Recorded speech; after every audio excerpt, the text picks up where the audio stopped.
どうもこんにちは。ホビーチャンネルむさしです。レベルのポルシェ911タルガの続きになります。この動画ではボディの塗装、足回りの取り付け、エンジンの組み立てと汚し塗装を行おうと思います。最後までご視聴ください。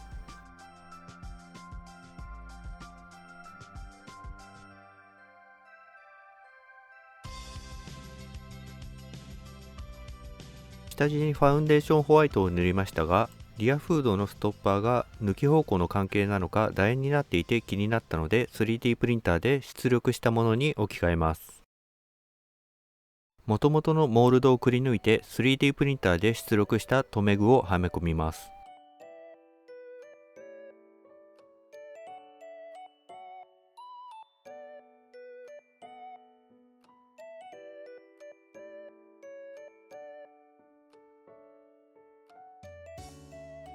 だいぶ良い感じです。はめた留め具はファウンデーションホワイトで塗っておきます。ボディの色には今回ガイアのプレミアムレッドを塗ろうと思います。ペットボトルで試し塗りをしてみました。発色が良いのですが隠蔽力が全くありません。鮮やかなクリアレッドといった感じです。はじめは遠くから吹きつける砂吹きです。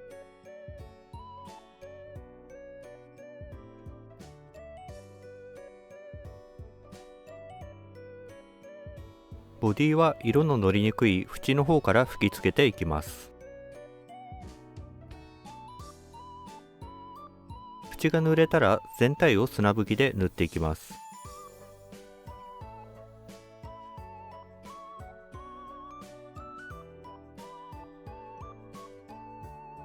砂吹きが終わってから15分ほど乾燥させた後、エアブラシを近づけてツヤが出るように塗ります。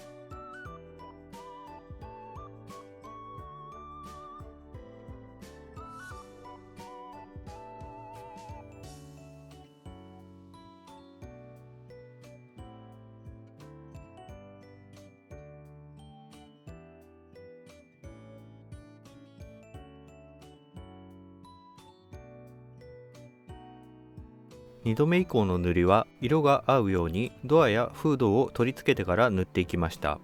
この塗料は透明度が非常に高く、塗れば塗るほど濃い赤色になっていくので、一緒に塗らないと色がちぐはぐになってしまいます。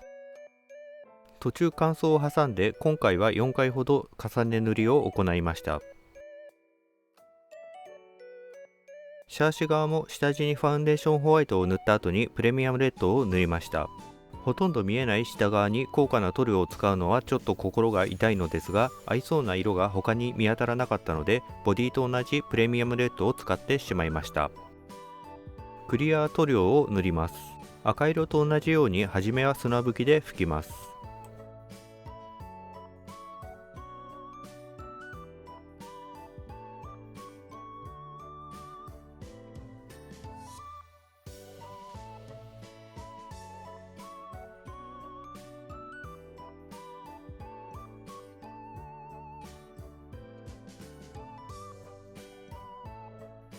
10分ほど乾燥させてから垂れる寸前までツヤが出るように拭きます。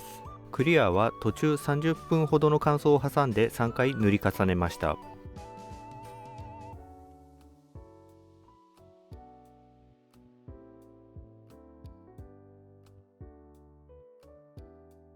エンジンを組み立てていきます。まず仮組みをしてボディと干渉しないか確認してみます。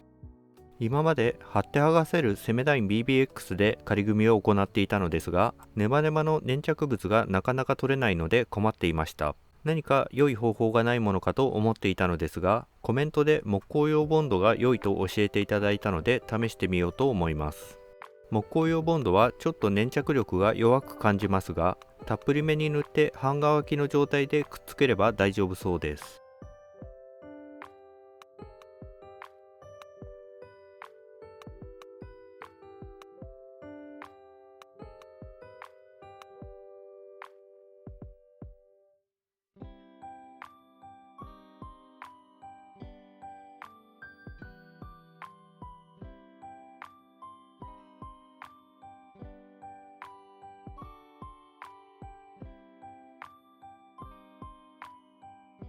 エンジンはどことも干渉しなさそうですが、電飾する予定の LED とフレームが干渉しそうなので少し削っておきます。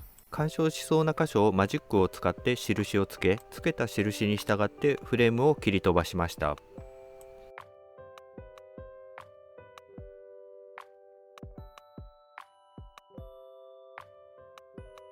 干渉の確認ができたので、仮組みしたエンジンをばらして色を塗っていきます。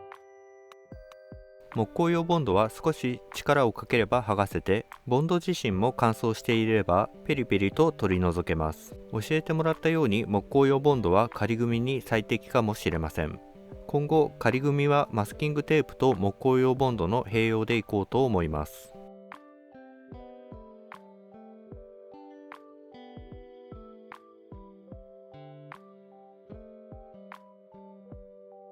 プラグコードを追加するのでステー部分は削っておきます。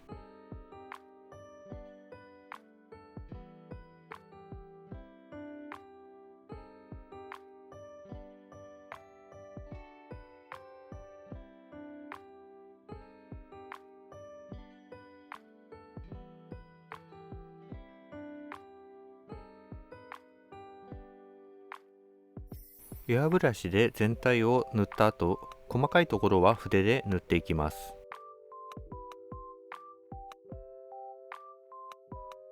はみ出したところは逆の色でリタッチしておきます。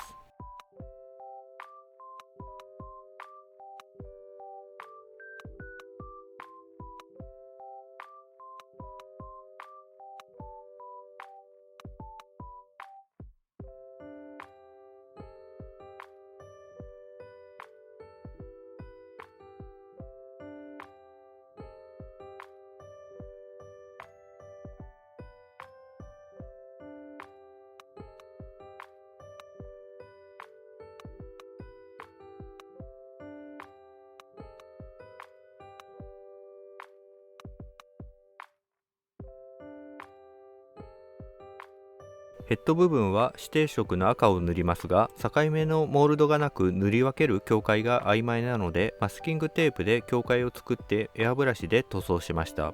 テープが貼りづらいところはマスキングソルも使っています。黒に直接赤を塗ったのですが全く発色しません。しょうがないので隠蔽力が高めなファウンデーションホワイトを塗った後赤を塗りました。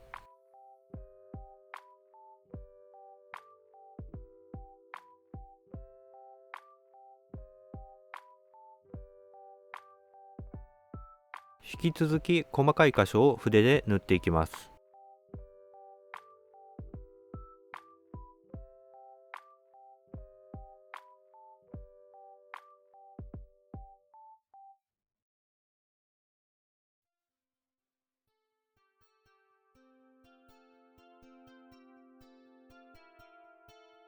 デカールを貼っていきます。このキットはデカールでディテールを表現している傾向があり、リアのスピーカーの網目にもデカールが入っていました。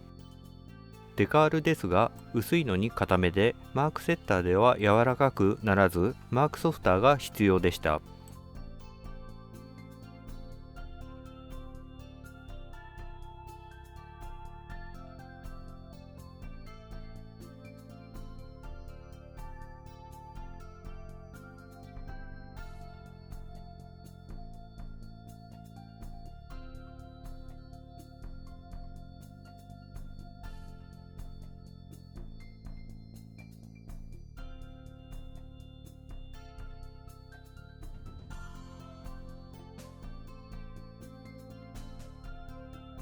このベルト部分にもデカールがあり、これを貼ると途端に本物らしくなります。とても雰囲気が良いので自作デカールにはなってしまいますが、他のキットでも真似してみようかと思うほどです。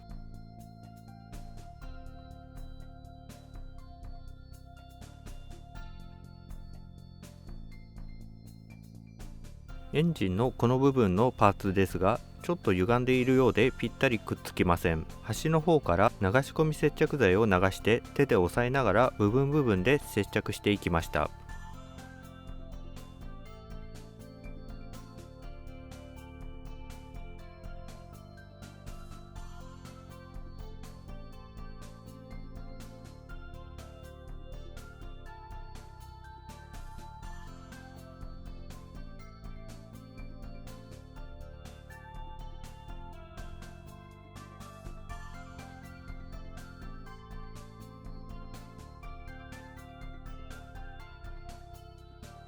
このインマニ部分のパーツですが、ダボがぴったりすぎてちょっとはまりづらいです。このキットですが、全体的にダボが緩めで遊びが大きいのですが、ところどころはまりづらいところがあり、そのせいか作っている時の印象が緩いんだかきっちりしているんだか、なんだかちぐはぐな感じというか、もやっとした感情を抱きます。完成すると良い雰囲気になるんではないかと期待していますが、作成中はちょっとすっきりしません。ディテールアップでプラグコードをつけていきます。プラグキャップは 3D プリンターで再現しました。出力したら黒で塗ってからエンジンに取り付けます。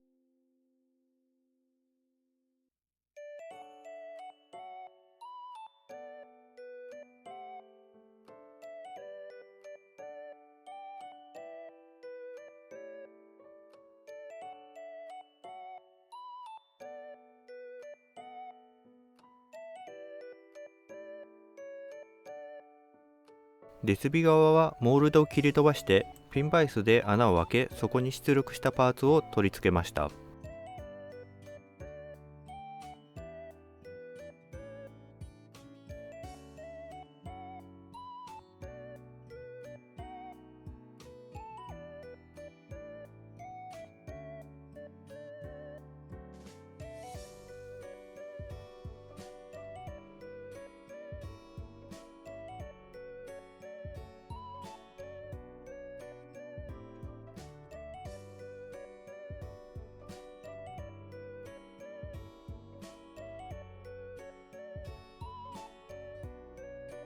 コード自体はアドラズネストの超極細リード線 0.4mm を使用します。柔らかくて曲げやすく非常に使いやすいです。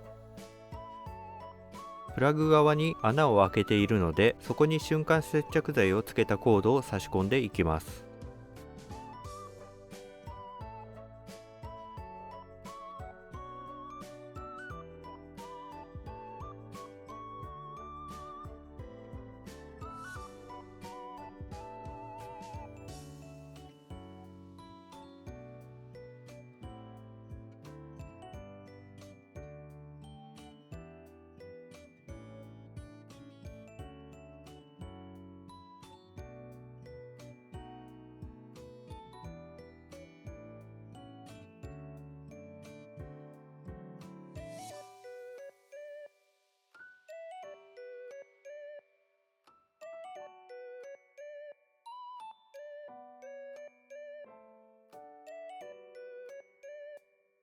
曲げ癖をつけてから瞬間接着剤で要所要所を接着します。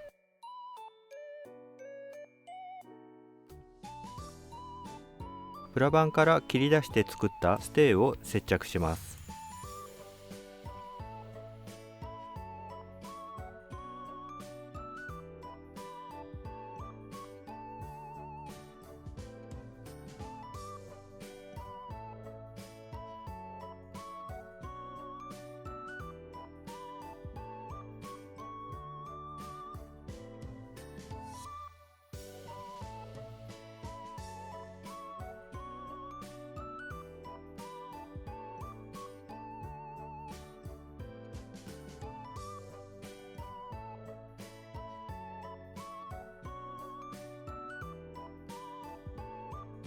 足回りを筆で塗り分けていきます。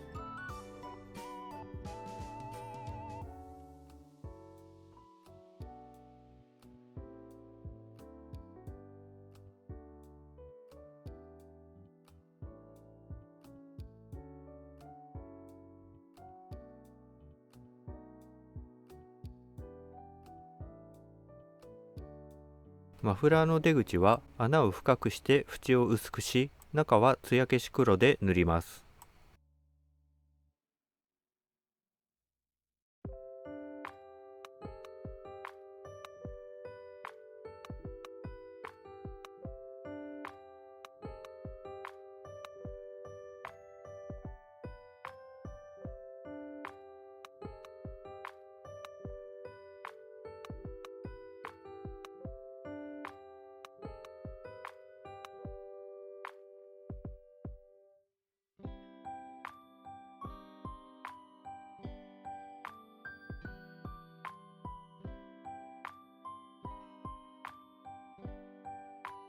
青を塗ろうとしたところ、溶剤成分が抜けてドロドロになってしまっていました。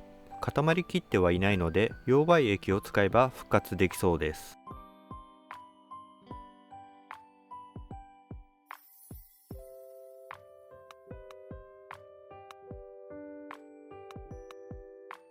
なんとか復活しました。溶媒液を買っておいてよかったです。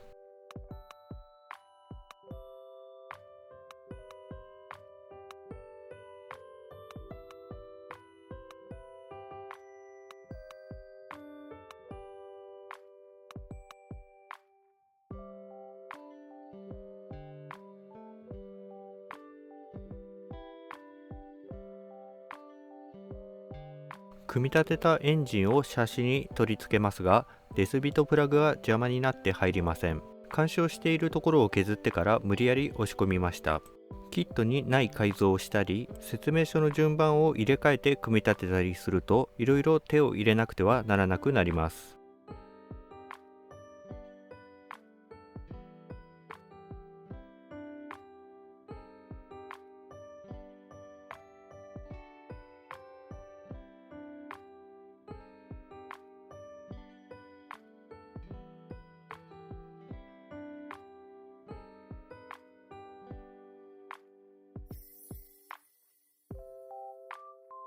足回りを取り付けていきます。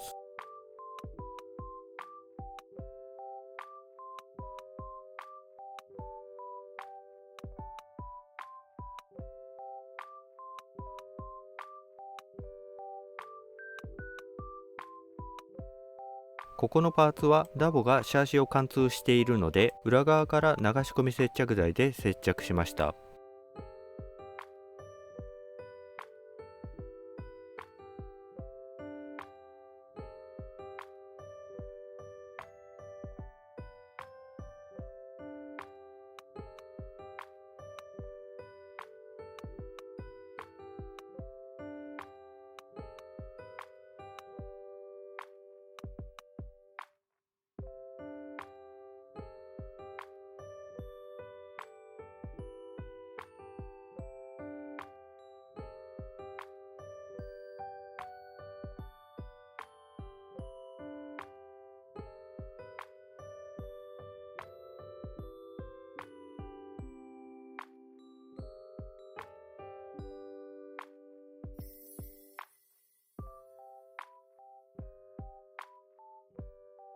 エンジンがついたので、エンジンルーム内のパーツを取り付けていきます。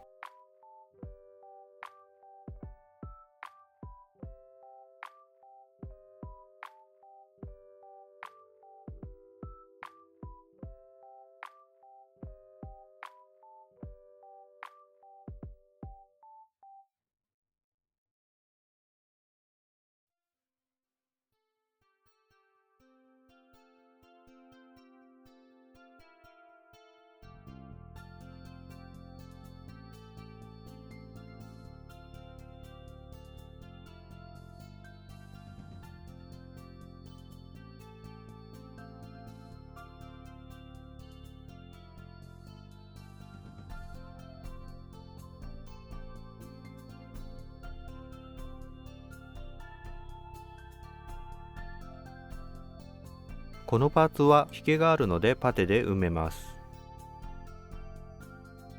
乾燥後にデザインナイフで大まかに削ってからヤスリで整えます。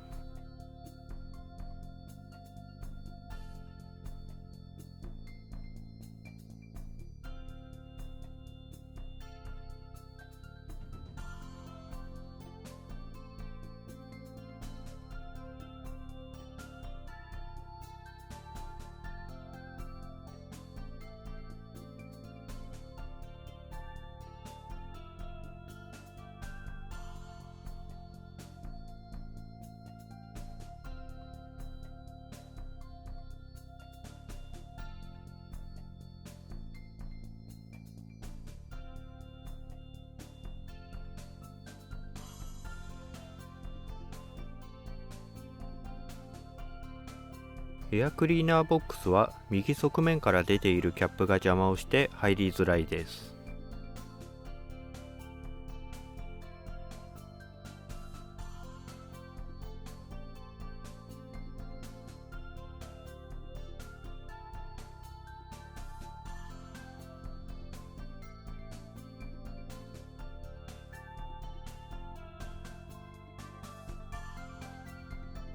続いてエンジンルーム内をエナメル塗料で汚していきます。まずガイアのエナメル塗料ススを溶剤で薄く溶いて、くぼんでいるところを中心に塗っていきます。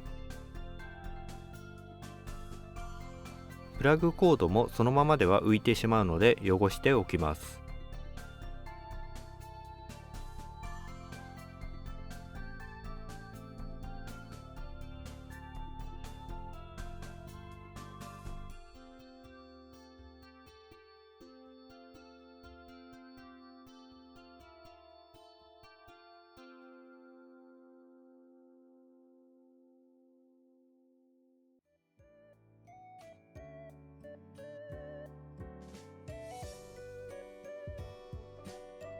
続いてホコリ色を溶剤で薄く溶いて塗ります。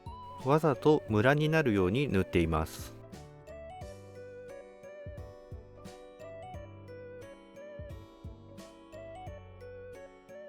ファンの部分はホコリとススを混ぜて暗めに塗った塗料で塗ります。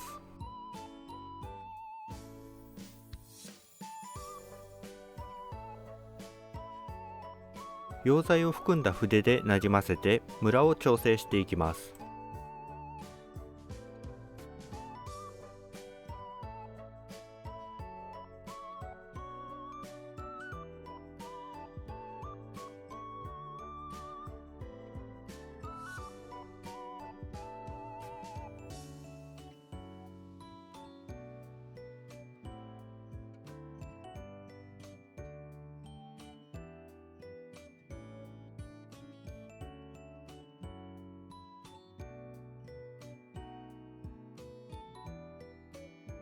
エナメルのオイルを要所要所に塗って変化をつけます。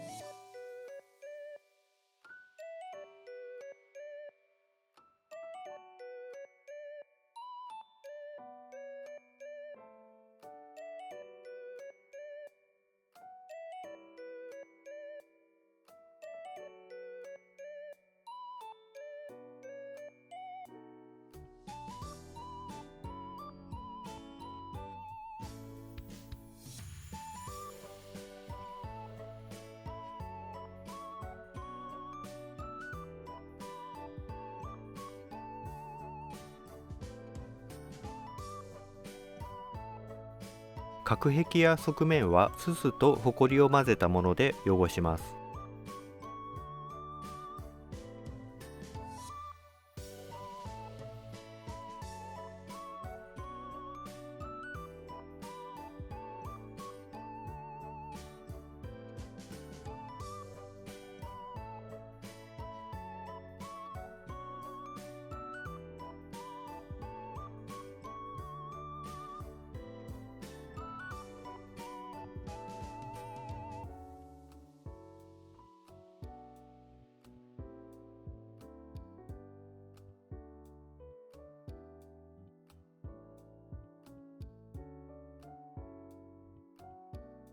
この動画ではここまでとなります。